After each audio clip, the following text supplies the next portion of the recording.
할렐루야. 하나님이 여러분을 사랑하십니다. 우리 옆에 분과 한번 인사하겠습니다. 하나님이 당신을 사랑하십니다. 할렐루야. 오늘 우리를 사랑하시는 하나님의 말씀을 함께 듣게 되기를 소원합니다. 우리를 사랑하시는 하나님의 말씀은 갈라디아서 1장 1절부터 5절까지의 말씀입니다. 갈라디아서 1장 1절부터 5절까지입니다. 성경이 없는 분들은 스크린을 참고해 주시고요. 우리 하나님 말씀 한 절씩 저와 함께 교독하여 읽을 텐데 제가 먼저 읽고 우리 성도님들이 한 절 읽고 교독하여 읽다가 마지막 절은 합독하도록 하겠습니다. 제가 먼저 읽겠습니다. 사람들에게서 난 것도 아니요 사람으로 말미암은 것도 아니요 오직 예수 그리스도와 그를 죽은 자 가운데서 살리신 하나님 아버지로 말미암아 사도된 바울은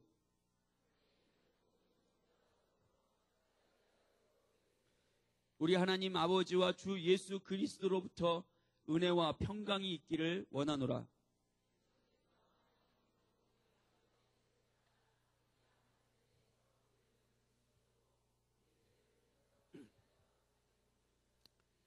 영광이 그에게 세세토록 있을지어다. 아멘. 할렐루야.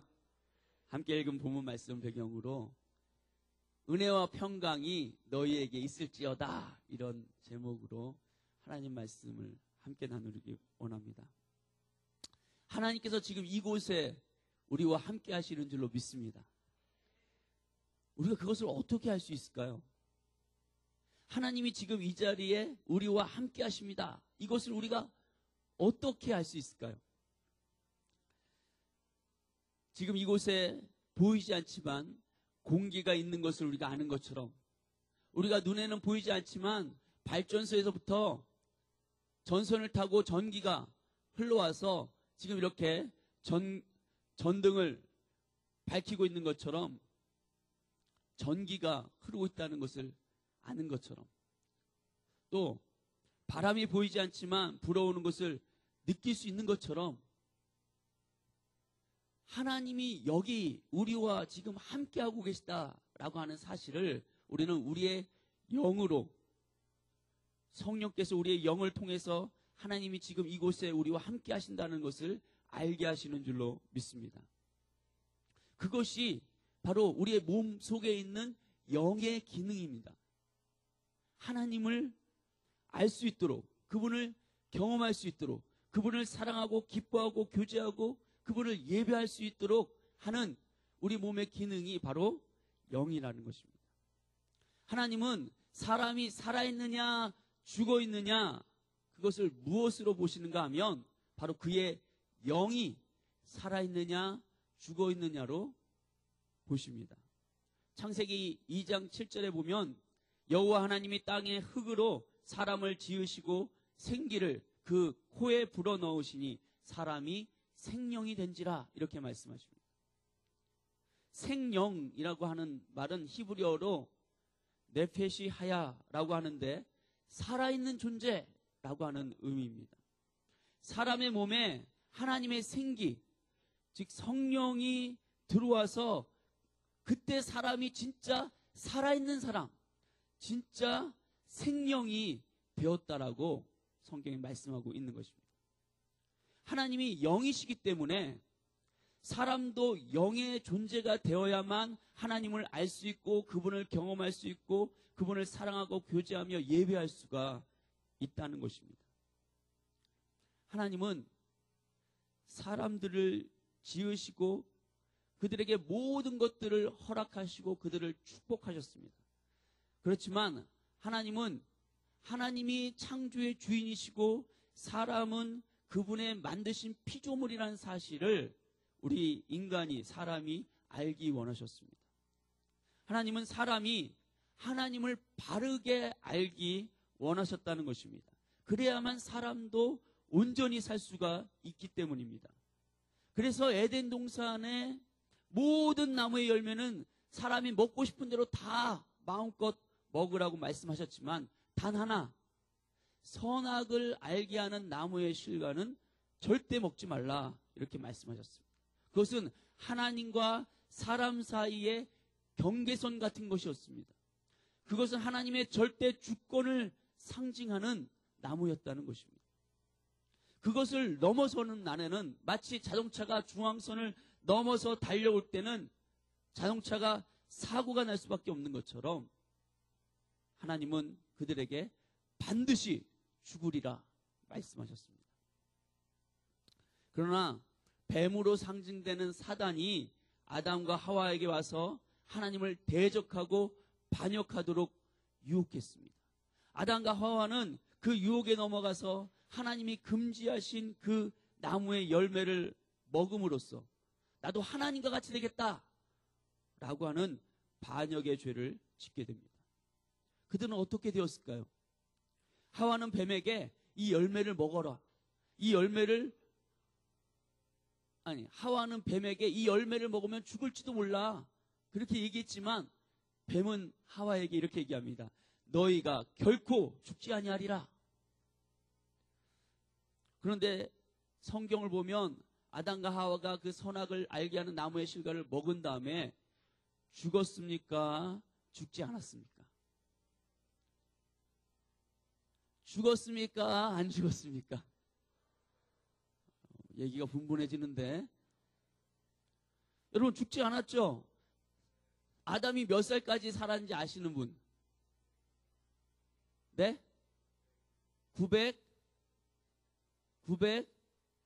930세까지 살았답니다. 목사님 뭐 그때 살아서 보셨어요? 어떻게 하세요? 창세기 5장 5절에 써 있더라고요. 930세까지 살았어요. 여러분 하나님이 거짓말을 하신 걸까요? 사단은 진실을 말해 주었던 것일까요? 그렇지 않습니다. 하나님이 보시기에 아담과 하와는 죽었습니다. 무엇이 죽었다는 것일까요? 하나님과 교제하고 사랑하고 하나님을 알 수 있도록 하는 그 영의 기관이 죽어버린 것입니다. 하나님은 사람이 살아있는 존재인가 죽어있는 존재인가 하는 것을 그의 영이 살아있느냐 죽어있느냐로 보신다는 것을 제가 설명드리고 싶었던 것입니다. 왜 이것을 아는 것이 중요할까요? 여러분 하나님과 본체이시고 동등되셨던 그 예수님께서 이 땅 가운데 오셨습니다. 그리고 이 땅에서 하나님 말씀에 대해서 최고의 지성을 자랑하고 율법에 대한 열심에서 최선을 다했던 그 바리새인들 중에 한 사람 니고데모, 그는 유대인의 지도자였다라고 성경은 이야기합니다. 바로 그 니고데모가 한밤중에 몰래 예수님을 찾아와서 예수님을 몰래 찾아옵니다. 그때 예수님께서 그에게 하나님 나라의 비밀을 말씀해 주셨습니다. 요한복음 3장 5절과 7절을 보니까 예수께서 대답하시되 진실로 진실로 내게 이르노니 사람이 물과 성령으로 나지 아니하면 하나님의 나라에 들어갈 수 없느니라. 육으로 난 것은 육이요 영으로 난 것은 영이니 내가 내게 거듭나야 하겠다 하는 말을 놀랍게 여기지 말라. 물과 성령으로 다시 태어나지 않으면 하나님의 나라 천국에 들어갈 수 없다라고 말씀하신 것입니다. 바리새인은 기도와 금식, 예배와 봉사 그런 것들이 그를 자신을 구원하는 것인 줄 알았어요. 그러나 그것들이 그를 구원하는 것이 아니다라고 말씀하는 것입니다. 육으로 난 것은 아무리 최선을 다하고 아무리 최고의 것을 했다고 해도 그것은 썩어질 육체이고 구원받지 못한다는 것입니다. 어떻게 이런 일이 있을 수 있습니까? 니고데모는 경악했습니다. 그러나 사실은 자신도 이 밤중에 예수님을 찾아온 이유가 사실 거기에 있었습니다. 니고데모는 바리새인으로서 유대인의 지도자가 될 정도로 율법에 정통하고 바리새인들의 규칙을 철저히 지키고 있는 사람이었습니다. 그러나 그가 하나님을 바르게 섬기고자 하면 할수록 자신이 죄인인 것을 뼈저리게 느끼게 되었다는 것입니다. 아무리 노력하고 노력해도 겉모습은 다른 사람들이 칭찬하고 인정하고 박수칠 만한 것이었지만 자신의 내면에 있는 그 죄가 꿈틀거리고 죄의 마음과 생각이 자신 안에서 자신을 괴롭히는 것을 고통스럽게 느끼고 있었다는 것입니다. 하나님께 나는 구원받을 것이다 라고 자기가 정직하게 하나님을 알면 알수록 그렇게 얘기할 수 없는 죄인이라는 사실을 느꼈다는 것입니다. 그는 자신 안에 죄의 괴물을 보면서 괴로워하고 갈등했습니다. 자신이 정직할수록, 자신의 양심에 순전할수록, 하나님을 알면 알수록 그분의 거룩함과 그분의 완전함과 그분의 영광 앞에서 나는 도대체가 아무리 율법을 행하고 행해도 내 안에, 내 마음 가운데 있는 죄의 문제를 해결할 수 없는 자라는 사실을 깨달았다는 것입니다. 하나님의 영광의 빛 가운데 자신이 얼마나 수치스럽고 냄새나는 쓰레 같은 존재인지, 벌레 같은 존재인지를 깨닫게 되었다는 것입니다. 또 자신의 눈에 자신뿐만 아니라 다른 바리새인들의 모습 속에서도 가식과 위선, 그런 것들이 눈에 들어오기 시작했습니다.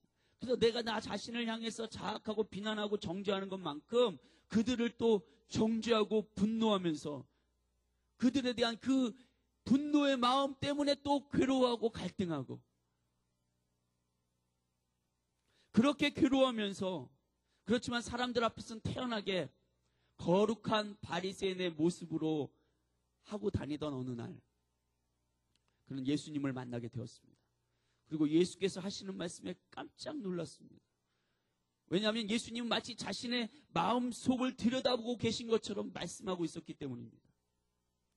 마치 이런 것입니다. 마태복음 15장 7절에서 20절에 외식하는 자들아, 이사야가 너희에 관하여 잘 예언하였도다. 일러스되 이 백성이 입술로는 나를 공경하되 마음은 내게서 멀도다. 사람의 계명으로 교훈을 삼아 가르치니 나를 헛되이 경배하는도다 하였느니라 하시고, 무리를 불러 이르시되 듣고 깨달으라. 입으로 들어가는 것이 사람을 더럽게 하는 것이 아니라 입에서 나오는 그것이 사람을 더럽게 하는 것이니라. 이에 제자들이 나와 가로되 바리새인들이 이 말씀을 듣고 걸림이 된 줄 아시나이까? 예수께서 대답하여 이르시되 심은 것마다 내 하늘 아버지께서 심으시지 않은 것은 뽑힐 것이니 그냥 두라. 그들은 맹인이 되어 맹인을 인도하는 자로다. 만일 맹인이 맹인을 인도하면 둘이 다 구덩이에 빠지리라 하시니, 베드로가 대답하여 이르되 이 비유를 우리에게 설명하여 주옵소서. 예수께서 이르시되 너희가 아직까지 깨달음이 없느냐? 입으로 들어가는 모든 것은 배로 들어가서 뒤로 내버려지는 줄 알지 못하느냐? 입에서 나오는 것들은 마음에서 나오나니 이것이야말로 사람을 더럽게 하느니라. 마음에서 나오는 것은 악한 생각과 살인과 간음과 음란과 도둑질과 거짓 증언과 비방이니 이런 것들이 사람을 더럽게 하는 것이요, 씻지 않은 손으로 먹는 것은 사람을 더럽게 하지 못하느니라. 바리새인들이 예수님께 비난했거든요. 제자들이 장로들의 유전을 지키지 않고 씻지 않은 손으로 음식을 먹어서 자신을 더럽혔다고. 예수님이 바리새인들에게 말씀하신 겁니다. 바깥에서 그 사람을 더럽히는 것이 들어오는 것이 아니라 네 안에 있어. 네 안에 더러운 것이 있다. 니고데모는 자신의 마음 안에 있는 악한 생각과 음란과 도둑질과 같은 그 죄악의 상태에 대해서 예수님께서 적나라하게 말씀하시고 그것을 사람을 더럽게 하는 것이라고 하시는 말씀에 충격을 받았다는 것입니다. 그렇다면 내가 어떻게 해야 할까? 예수시라면 그 대답을 알고 계시지 않을까 하는 생각 속에 사람들의 시선을 피할 수 있는 이 밤중에 예수님을 찾아온 것입니다. 그리고 예수님은 니고데모에게 말씀하십니다. 육으로 난 것은 육이다. 그것은 죄 가운데 멸망할 수밖에 없는 것이다. 너는 죄 가운데 멸망할 수밖에 없는 존재다.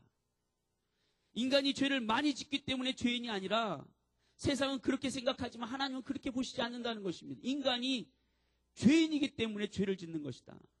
인간 자체가 영이 죽어 있어서 하나님의 뜻을 행할 수 없고 하나님을 알 수 없는 죄인이기 때문에 그 마음에서부터 죄가 계속 나오는 것이다 말씀하시는 것입니다.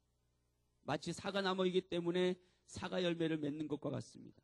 아무리 사과 열매를 따서 그 사과 열매를 없앤다고 해도 또 사과나무는 맺을 것입니다. 죄인이 아무리 자신의 죄를 감추려고 해도 결국 자신 안에, 자신의 마음에 죄가 감춰져 있기 때문에 죄의 열매를 계속해서 맺고 있다는 것입니다. 해결할 수 있는 방법은 한 가지밖에 없다는 것입니다. 그것은 나무를 잘라버려야 합니다.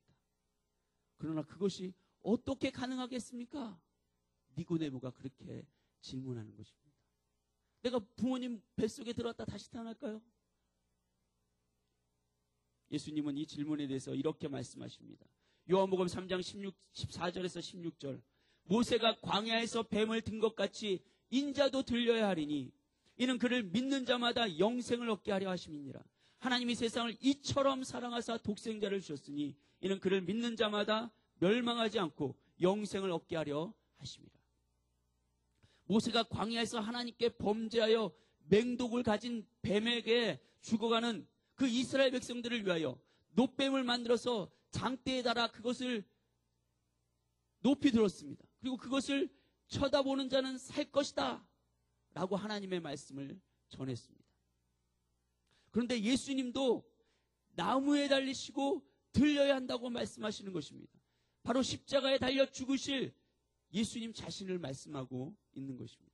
그리고 그 십자가에 달리신 예수님을 믿는 자마다 영생을 얻게 하려 하신다고 말씀하십니다.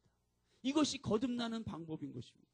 물과 성령으로 다시 태어나는 것은 십자가에 달리신 예수님을 나의 죄를 위하여 죽으시고 부활하신 하나님의 아들이신 것으로 믿을 때 영적 거듭남의 사건이 일어난다는 것입니다.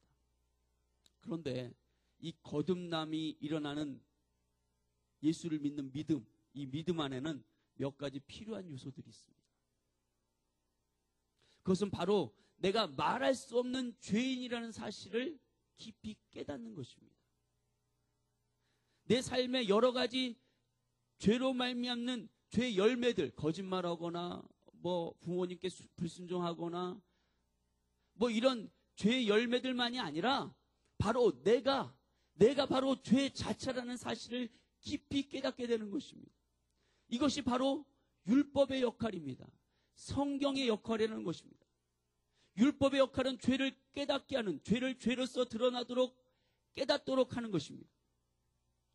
그래서 우리가 구원자이신 예수 그리스도를 향해서 돌아서는 회개를 하도록 하는 역할이 율법의 역할, 성경의 역할인 것입니다. 마치 거울을 보고 얼굴에 더러운 것을 발견하게 되면 그것을 씻으려고 물을 찾게 되는 것처럼 성경은 그런 영적 거울과 같은 역할을 하는 것이라는 것입니다. 바울은 갈라디아서 3장 22절, 24절에서 율법의 역할을 이렇게 분명하게 말씀하고 있습니다. 그러나 성경이 모든 것을 죄 아래 가두었으니 이는 예수 그리스도를 믿음으로 말미암는 약속을 믿는 자들에게 주려 하려 함이라. 믿음이 오기 전에 우리는 율법 아래 매인받고 계시될 믿음의 때까지 갇혔느니라. 이같이 율법이 우리를 그리스도께로 인도하는 초등 교사가 되어 우리로 하여금 믿음으로 말미암아 의롭다 함을 얻게 하려 함이라. 성경이 모든 것을 죄 아래 가두었다고 말하고 있는 것처럼 우리가 하나님의 말씀을 읽으면서 하나님이 어떤 분이신지를 알아가게 되고 그 다음에 그 말씀 속에서 나의 죄를 깨닫게 되면서 내가 죄인이라는 사실을 말씀 속에서 발견하게 된다는 거죠. 그리고 이 죄 가운데서 구원하실 분은 예수 그리스도밖에 없구나 라고 그리스도께 내 마음을, 내 생각을, 내 눈을 돌리고 바라보게 된다는 것입니다. 율법은 우리를 그리스도께로 인도하는 역할을 하는 것입니다. 여러분, 물과 성령으로 거듭나는 것은 그것을 경험하기 위해서는 하나님의 말씀을 읽고 듣는 것이 얼마나 중요한지 모릅니다. 여러분, 베드로는 베드로전서 1장 23절에서 이렇게 말합니다. 너희가 거듭난 것은 썩어질 씨로 된 것이 아니요 썩지 아니할 씨로 된 것이니 살아있고 항상 있는 하나님의 말씀으로 되었느니라. 바울도 로마서 10장 17절에서 구원에 이르는 믿음을 하나님의 말씀을 들어야지만 생기는 것이라고 강조합니다. 그러므로 믿음은 들음에서 나며 들음은 그리스도의 말씀으로 말미암았느니라. 우리가 하나님의 말씀을 들을 때 우리 양심이 깨어나고 하나님의 거룩하심 앞에서 우리가 죄인임을 깨닫게 되어지는 것입니다. 성령께서 우리의 이 죄인된 마음에 떨어진 하나님의 말씀의 씨앗을 사용하셔서 내가 내 자신의 죄됨으로 인해서 고통스럽도록 괴롭도록 하시는 것입니다. 물론 반드시 죄의 통증이 고통이 느껴지지 않는다 할지라도 내가 정말 죄인이구나. 내가 이렇게 사는 것은 인생 쓰레기와 같은 거구나. 나는 공허하구나. 나는 이 죄로 인해서 절망 가운데 죽을 수밖에 없는 죄덩어리구나. 내 속에 하나님을 기쁘시게 할 만한 선한 것이 하나도 없구나. 내가 죄 자체로구나. 내가 죄와 일심동체구나. 이런 사실을 말씀과 성령으로 깨닫게 된다는 것입니다. 그래서 이 악한 세대에서 죄 가운데 태어나 그것이 죄인지도 모르고 먹고 마시다가 죄 가운데 죽는 그런 절망적인 존재, 그것이 바로 인간의 본질, 바로 죄인된 나의 본질이라는 것입니다. 이것을 말씀을 통해서 깨닫는 것입니다.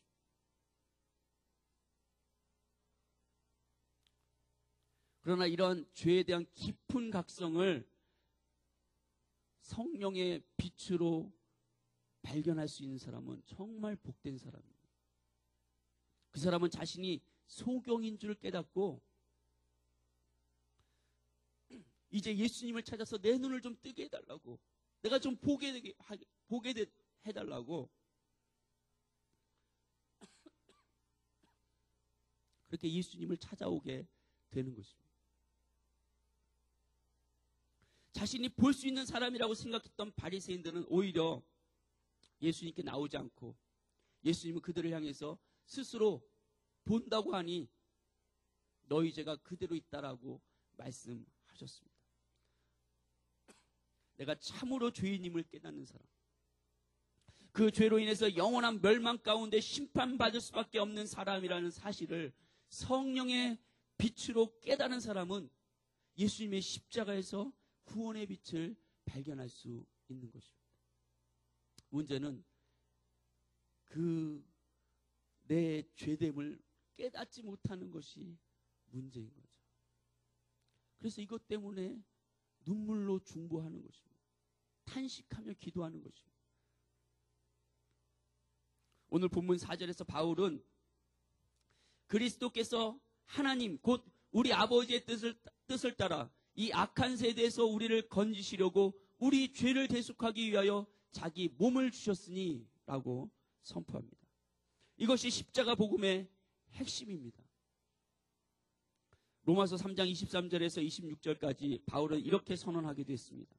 모든 사람이 죄를 범하였음에 하나님의 영광에 이르지 못하였더니 그리스도 예수 안에 있는 속량으로 말미암아 하나님의 은혜로 값없이 의롭다 하심을 얻은 자 되었느니라. 이 예수를 하나님이 그의 피로써 믿음으로 말미암아 화목제물로 세우셨으니 이는 하나님께서 길이 참으시는 중에 전에 지은 죄를 간과하심으로 자기의 의로우심을 나타내려 하심이니 곧 이때 자기의 의로우심을 나타내사 자기도 의로우시며 또한 예수를 믿는 자를 의롭다 하려 하심이라. 바울은 여기에서 하나님께서 자기의 의로우심을 나타내려 하셨다라고 말씀하고 있습니다. 무슨 뜻일까요? 그것은 하나님의 공의가 복음 안에 나타났다는 뜻입니다. 십자가는 단지 사랑의 용서만이 아니라 하나님의 공의가 함께 나타난 자리다라는 것입니다. 예화를 통해서 한번 설명해 드리겠습니다. 옛날에 아주 의롭고 선한 왕이 있었습니다. 백성들 모두 왕을 사랑하고 존경했습니다. 어느 날 왕이 법을 하나 정하고는 누구든 그것을 어기면 채찍으로 때린다라고 했습니다. 얼마 지나지 않아서 법을 어긴 사람이 나타났습니다. 그것은 바로 왕의 어머니였습니다. 왕의 어머니가 법을 어겼다는 사실이 알려지자 나라가 큰 혼란 가운데 휩싸였습니다. 과연 왕은 어떻게 할 것인가? 한쪽에서는 왕은 분명 법대로 어머니를 채찍질할 것이다. 또 다른 한쪽에서는 무슨 소리냐? 왕이 얼마나 사랑이 많고 효심이 깊은 분인데 어떻게 어머니를 채찍질할 수 있겠는가? 나라가 국론이 분열됐어요. 채찍질 할 것이다. 용서할 것이다.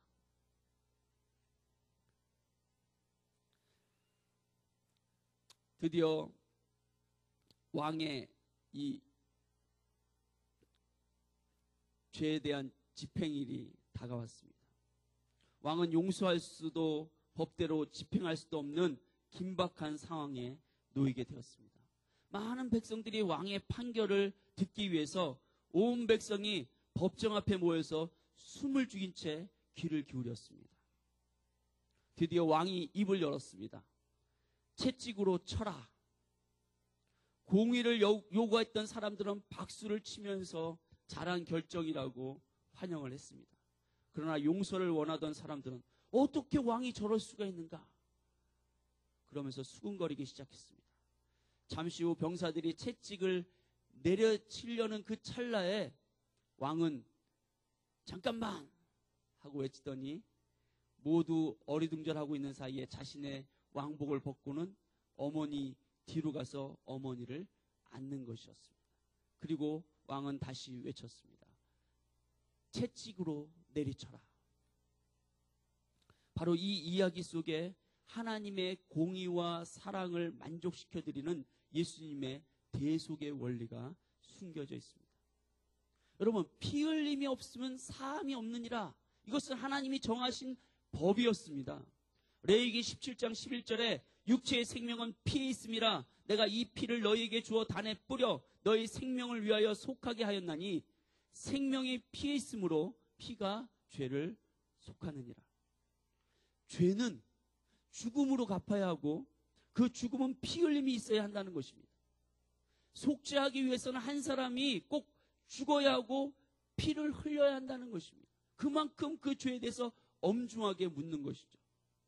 죄의 대가로 피를 요구하는 종교는 기독교밖에 없습니다. 또 인류의 죄를 위해서 피를 흘리신 분도 예수님밖에 없는 줄로 믿습니다. 여러분, 우리가 예수 그리스도를 믿는다고 하는 것은 바로 예수님이 껴안아 주신 그 어머니의 자리에 내가 들어가는 것입니다. 나를 위해서 십자가에서 예수님이 나를 껴안아 주시고 내 죄에 대해서 대신 채찍에 맞으시고 고난받으시고 죽으신 것을 믿는다는 것입니다. 정말 내 죄에 대해서 깊이 깨닫고 이 죄에 대해서 어쩔 줄 알지 못하고 이 죄를 해결하는 방법은 죽는 것밖에 없다라고 하는 사실에 대해서 말씀을 통해서 분명하게 아는 사람이라면 예수님께서 하나님의 아들이신 그분께서 이 땅에 오셔서 십자가에서 나를 껴안으시고 나 대신 그 죄를 대한 심판을 받으셨다라고 하는 이 사실이 어찌 은혜가 되지 않을 수 있겠습니까? 이 이야기를 들으면서도 마음에 전혀 은혜로 생각되지 않는 분이 있다면 죄송합니다. 그분은 물과 성령으로 거듭나지 않은 분인 것입니다. 물과 성령으로 거듭나서 영이 살아 꿈틀거리는 분이라면 이 사실을 믿음으로 받아들여서 예수께서 나의 죄 때문에 내가 죽어야 될 그 자리에 내가 받아야 될 그 심판을 나를 껴안으시고 대신 받아주셨다고 하는 사실이 놀라운 하나님의 은혜로 고백되는 줄로 믿습니다. 예수님이 십자가에 못 박혀 죽으시기 전날 밤에 제자들과 마지막 만찬을 하시면서 이렇게 말씀하십니다. 마태복음 26장 28절에 이것은 죄 사함을 얻게 하려고 많은 사람을 위하여 흘리는 바 나의 피 곧 언약의 피니라. 뭐가요?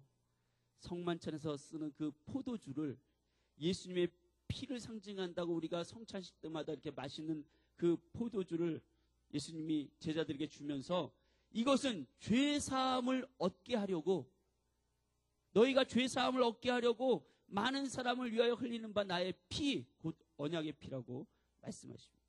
그러니까 예수님의 피는 내가 죄사함을 받게 하시려고 흘리신 피라는 것입니다. 예수님이 나의 죄를 위하여 죽으시고 부활하신 것을 믿으십니까? 그렇다면 나의 모든 죄가 예수님이 십자가에서 죽으셨을 때 사함을 받았다는 사실도 믿으시기 바랍니다. 그렇게 하시기 위해서 피를 흘리신 것 아닙니까? 그런데도 내가 그 사실을 믿지 않는다면, 그래서 여전히 내가 죄 가운데서 절망하고 고통스러워 한다면 도대체 왜 예수님이 십자가에 죽으셔야만 한다는 말입니까? 그래서 이 사실을 깨닫는 사람들은 십자가에서 예수님께서 나의 죄를 완전히 사하시고 나는 죄 없는 사람과 같이 된 마치 하나님 앞에 의인으로서 인정된다는 사실을 깨닫게 되는 것입니다. 여러분, 죽기 전에 자녀들에게 남기고 가는 말을 무엇이라고 얘기하죠? 유언이라고 합니다. 여러분, 유언은 언제부터 작동되는 것입니까? 언제부터 작동돼요? 죽을 때 작동되는 것입니다. 유언하신 분이 죽을 때 그 유언이 작동되는 것이에요. 무슨 얘기인지 아시겠습니까? 예수님께서 지금 곧 죽기 전에 자기의 죽음의 의미를 지금 유언하시는 겁니다. 나의 피는 많은 사람들을 위해 죄사함을 위하여 흘리는 피다. 그러므로 그 예수 그리스도의 십자가를 나의 죄를 위하여 죽으신, 나를 위하여 죽으신 예수님의 십자가로 받아들인 사람은 무엇을 알아야 되냐면 그 유언이 작동된 것을 알아야 됩니다. 큰아들에게는 아파트, 작은 아들에게는 저 시골에 있는 밭, 셋째에게는 현금 얼마를 준다. 이렇게 유언하고 안 죽으시면 유언이 효력이 없습니다. 돌아가셨습니다. 근데 유언이 작동이 됐습니다. 그래서 큰아들은 그 유언대로, 약속의 말씀대로 그것을 받아 챙겼어요. 아파트. 둘째는 밭을 받아 챙겼습니다. 셋째는 나는 믿을 수 없어요. 그 약속을 믿을 수가 없어요. 그리고 받아 챙기지 않는다면 그것은 누구의 손해겠습니까? 리액션. 여러분, 예수님께서 피 흘리신 것은 우리의 죄사함을 위해서였다는 것입니다. 그러므로 십자가에서 달리신 예수가 나의 죄를 위해 죽으셨다는 것을 분명히 믿는 사람은 완전한 죄사함에 대한 확신을 가져야 될 줄로 믿습니다. 물론 영이 아직 물과 성령으로 거듭나지 않은 분들은 이런 얘기가 아무리도 귀에 안 들어오실 것이고 생각으로도 마음으로도 깨달아지지 않을 거를 압니다. 그러나 이 말씀이 무슨 의미인지 이해가 되고 영으로 이 말씀이 들려지는 분들은 이제 더 이상 죄로 인해서 고통하시면 안 됩니다. 죄로 인해서 절망하실 필요가 없습니다. 왜?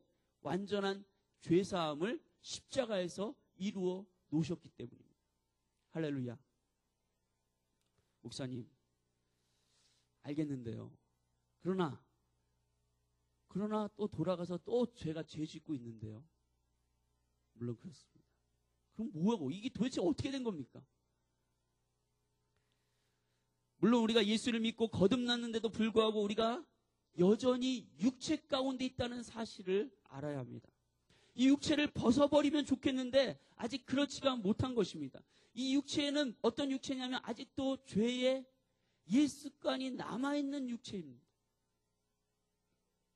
마치 고약한 냄새가 내 몸에 이렇게 배어있는 것처럼 이 죄가 내 몸에, 내 육체 가운데 배어있는 것입니다. 그러나 이것을 분명히 아십시오. 하나님이 살아있다고 보는 것은 내가 영으로서 존재하는 나를 살아있다고 보는 줄로 믿습니다. 십자가 이전에 나는 영이 죽어 있었습니다. 그러나 십자가를 통과한 나는 성령으로 다시 태어났습니다. 영이 살아났다는 것입니다.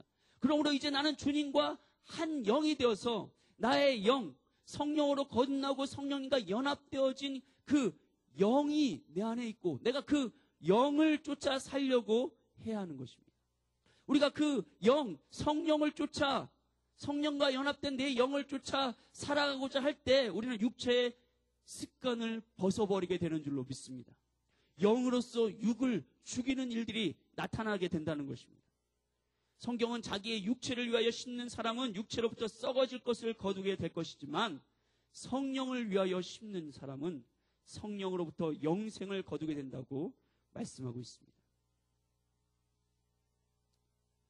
로마서 8장 9절에서 10절 또 12절에서 14절까지 이렇게 말씀합니다. 만일 너희 속에 하나님의 영이 거하시면 너희가 육신에 있지 아니하고 영에 있나니 그러므로 그리스도의 영이 없으면 그리스도의 사람이 아니니라. 무슨 얘기입니까? 물과 성령으로 거듭났으면 그리스도의 사람이죠. 그렇다면 하나님의 영이 우리 안에 거하신다. 어디에요? 우리의 영 안에. 그래서 우리의 영은 성령과 연합된 영. 그러니까 성령을 쫓아 살라고 하는 것은 내 영을 쫓아 살라고 하는 말과 같은 말인 거죠.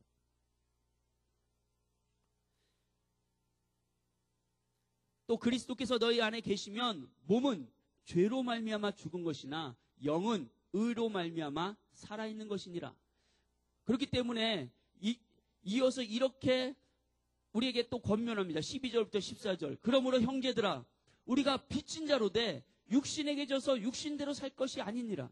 너희가 육신대로 살면 반드시 죽을 것이로되 영으로서 몸의 행실을 죽이면 살리니 무릇 하나님의 영으로 인도함을 받는 사람은 곧 하나님의 아들이라. 사랑하는 성도 여러분, 저는 지난 몇 달 동안 거듭남, 구원, 죄, 회개 이런 것들에 대해서 말씀을 준비하고 설교하면서 사실 제 마음이 많이 무거워지는 것을 느꼈습니다. 왜냐하면 저는 그렇게 설교하고 있는 제 자신에게서 많은 죄를 발견하게 되었기 때문입니다. 마치 내가 니고데모처럼 바리새인처럼 느껴졌습니다. 그렇지만 그것은 제게 아주 유익한 시간이었다고 저는 생각합니다. 그런 시간들 속에서 나는 정말 구원받았나? 나는 거듭났나? 이것을 고민하고 생각해 보기 시작했습니다. 그럼 거듭남의 증거들이 뭐 있나? 거듭남의 증거는 도대체 뭘까? 무엇으로 나는 거듭났다고 얘기할 수 있는가? 이것을 돌이켜 본 것입니다. 물론 지금까지 말씀드린 것처럼 오직 믿음으로만 구원을 받습니다. 믿음으로 물과 성령으로 거듭나게 됩니다. 그러나 무엇에 대한 믿음인지에 대해서 아까 4절 말씀을 가지고 우리가 깊이 살펴봤습니다. 내가 죄인임을 깊이 깨닫고 그 죄 가운데서 돌이키고자 합니다. 그러나 나는 그 죄의 늪에서 빠져나올 힘이 없는 사람인 것을 알고 절망합니다. 그때 이 악한 세대의 늪 가운데 죄로 인해 죽어가고 있는 나를 향해서 예수께서 뛰어들어 오셨다는 것입니다. 그분이 나를 감싸 안으시고 십자가에서 대신 죽고 피를 흘리셨다는 것입니다. 그리고 나의 죄사함을 위한 피라고 십자가로 약속하셨습니다. 새 언약이죠. 신약입니다. 하나님은 모세와 율법으로 언약을 맺으셨습니다. 우리 구약이라고 얘기합니다. 그러나 이제 예수 그리스도의 십자가로 새 언약을 맺으신 것입니다.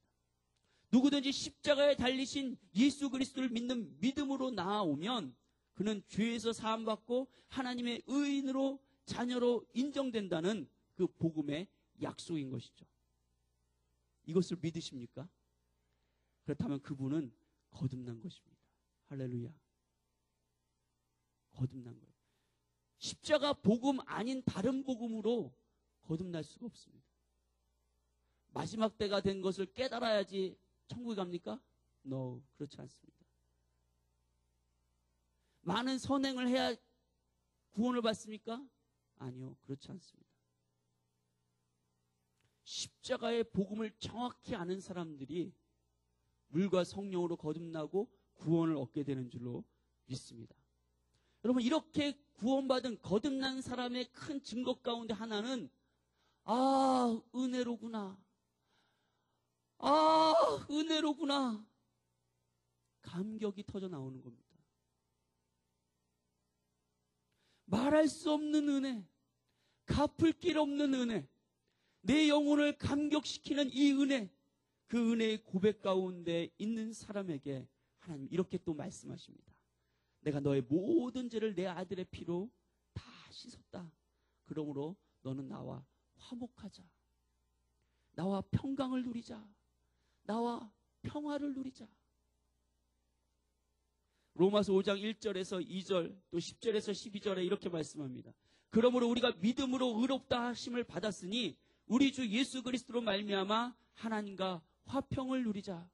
또한 그로 말미암아 우리가 믿음으로 서 있는 이 은혜에 들어감을 얻었으며 하나님의 영광을 바라고 즐거워하느니라. 10절에 곧 우리가 원수 되었을 때 그의 아들의 죽으심으로 말미암아 하나님과 화목하게 되었은즉 화목하게 된 자로서는 더욱 그의 살아나심으로 말미암아 구원을 받을 것이니라. 그뿐 아니라 이제 우리로 화목하게 하신 우리 주 예수 그리스도로 말미암아 하나님 안에서 또한 즐거워하느니라. 기쁨, 거듭난 사람의 증거인 것입니다. 은혜에 대한 감격, 그리고 내 죄가 사함받아서 하나님과 평화의 관계, 평강의 관계에 놓여져 있다는 사실을 아는 것, 그 안에서 즐거워하고 기뻐할 수 있는 사람, 그 사람이 바로 거듭난 사람인 것입니다. 거듭난 사람들은 은혜의 감격을 가지고 있는 사람이요, 예수 그리스도로 말미암아 죄사함 받고 하나님과 평화의 관계를 누리는 사람이고, 그는 하나님의 영광, 쉐카나의 영광을 바라고 즐거워하며 예배하는 사람인 줄로 믿습니다. 오늘 4절의 고백 다음에 바울이 이렇게 감격하며 찬송하는 것과 같습니다. 그리스도께서 하나님 곧 우리 아버지의 뜻을 따라 이 악한 세대에서 우리를 건지시려고 우리 죄를 대속하기 위하여 자기 몸을 주셨으니 영광이 그에게 세세토록 있을지어다. 아멘. 바울의 고백, 은혜의 감격 가운데 있는 사람의 고백이라는 것입니다. 거듭난 사람들은 이것이 있어야 하는 것입니다. 복음으로 거듭난 사람은 하나님과 그리스도 예수께로부터 오는 이 은혜와 평강을 놓쳐서는 안 됩니다. 오히려 날마다 그리스도 예수와 하나님을 사랑하고 교제하며 믿음 가운데 말씀에 순종함으로 더 은혜의 더 풍성한 은혜와 평강을 누리는 깊은 은혜, 깊은 평강 가운데로 나아가야 하는 것입니다. 베드로는 베드로후서 1장 2절에 이렇게 얘기합니다. 하나님과 우리 주 예수 그리스도를 알므로 은혜와 평강이 너희에게 더욱 많을지어다. 무슨 말씀입니까? 우리가 하나님과 예수 그리스도, 그 하나님과 예수님 그분들과 우리가 사랑으로 더 깊이 친밀한 관계 가운데 나아갈수록 복음으로 맛보게 하신 그 은혜와 평강이 우리 삶 가운데 더 풍성해진다는 그런 말씀이 아니겠습니까?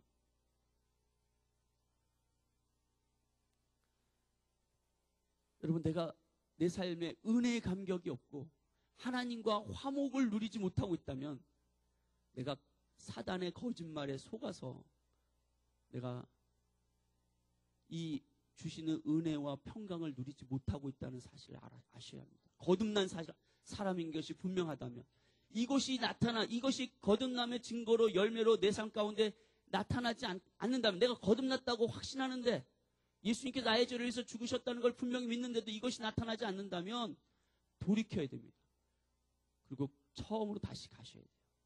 내가 얼마나 큰 죄악 가운데 있는 존재인지, 지금도 그 죄 가운데서 허덕이고 있다면, 이 죄를 위해서 십자가에 예수님께서 죽으셨고 그분의 피 흘리심으로 죄사함이 일어났다, 그것을 믿느냐? 유언의 말씀, 새 언약이라고 하셨잖아요. 그것을 믿느냐 안 믿느냐에 따라서 내 죄가 사해지느냐 안 사해지느냐, 내가 거듭나느냐 안 거듭느냐가 분별되어진단 말이죠. 내가 그것을 믿습니다. 그렇다면 이 은혜 가운데로 들어가요. 아, 은혜로다. 죽을 수밖에 없는 나를 살리셨구나. 사망 가운데, 저주 가운데 있던 나를 살리셨구나. 은혜로다. 그리고 그분과 평강을 누리는 관계 가운데 나아가야 됩니다. 여러분, 그렇게 계속해서 하나님을 더 깊고 친밀한 관계 가운데 은혜와 평강을 더 풍성히 누리고 가는 사람은 담대한 사람이 됩니다. 바울이, 오늘 말씀이 좀 길죠.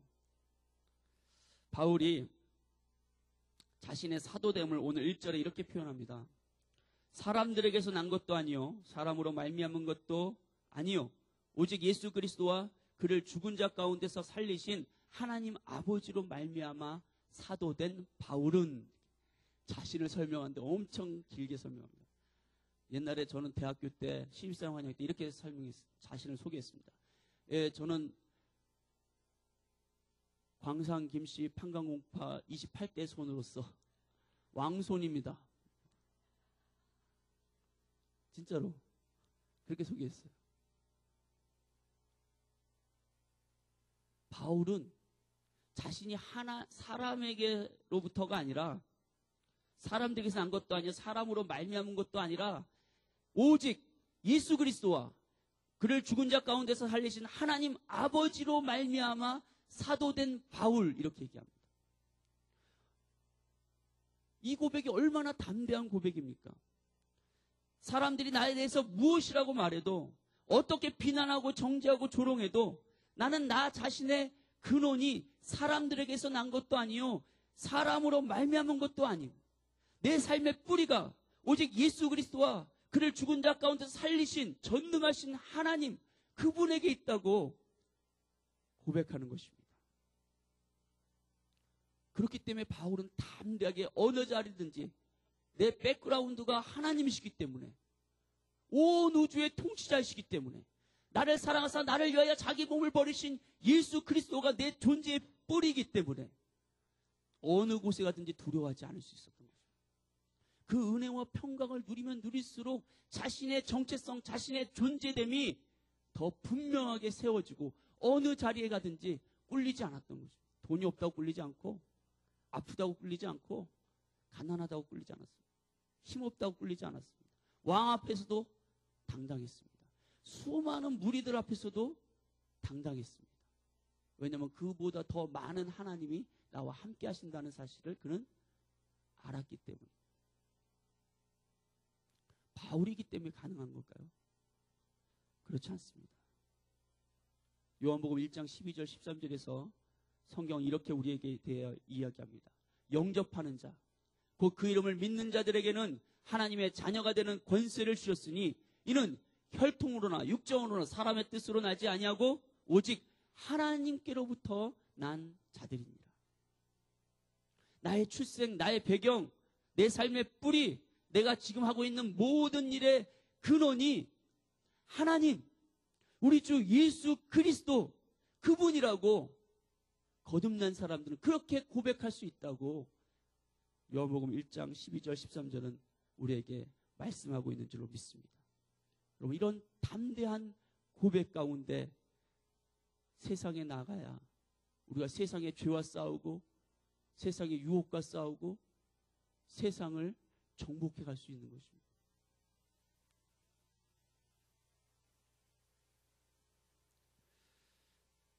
우리 하나님 아버지와 주 예수 그리스도로부터 은혜와 평강이 우리 성도들에게 있게 되기를 축원합니다. 우리 하나님과 주 예수 그리스도를 알므로 은혜와 평강이 더 풍성하게 되어지기를 예수님의 이름으로 축원합니다. 기도하겠습니다. 살아계신